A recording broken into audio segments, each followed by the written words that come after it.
விருச்சிக ராசி அன்பர்கள் ஹயக்ரீவனுடைய உபாசனை செய்யலாம், அல்லது சரஸ்வதியினுடைய உபாசனையும் சால சிறந்தது. ஏன்னா விருச்சிக ராசி அன்பர்களுக்கு சரஸ்வதியினுடைய உபாசனை ரொம்ப நல்லபடியாக அமையும். சுவாமி மலை போயிட்டு வரலாம். அதுல ஒரு சீக்ரெட் இருக்கு. சுவாமி மலை அந்த முருகன் ஒரு ஞான பொக்கிஷமாக இருக்கிறார். அதாவது சுவாமி மலை மெட்டீரியலிஸ்டிக் நாலேஜ். அது ஆக்சுவலி ஓமுக்கு அர்த்தம் சொன்னது, இருந்தாலும் ஓம் அப்படிங்கிறது 2 விதமாக இருக்கிறது. அதை நான் சொன்ன வேதாந்தம் அப்படின்னு ஆயிடும். பிரம்மனையும் ரெப்ரசன்ட் பண்றது, சிருஷ்டிஸ்திதி லயம் ஆகிய உலகியல் விஷயத்தையும் ரெப்ரசன்ட் பண்றது. அதனால பழனி ஃபுல்லும் ஞானம்.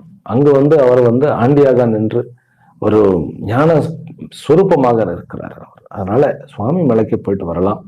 இந்த மாதிரியான விஷயத்திற்கு குரு 9ஆம் இடத்துக்கு வந்தோடனே தூரமா ஒரு டிராவல் போயிட்டு வாங்க. அது புனித யாத்திரை அப்படிங்கிற மாதிரி போயிட்டு வாங்க. பில்கிரிம்ஸ் கோயில் கட்டுறதுக்கு ஒரு சான்ஸ் கிடைச்சது அப்படின்னா அதுதான் வாழ்க்கையில பண்ண வேண்டிய முதன்மையான காரியம்.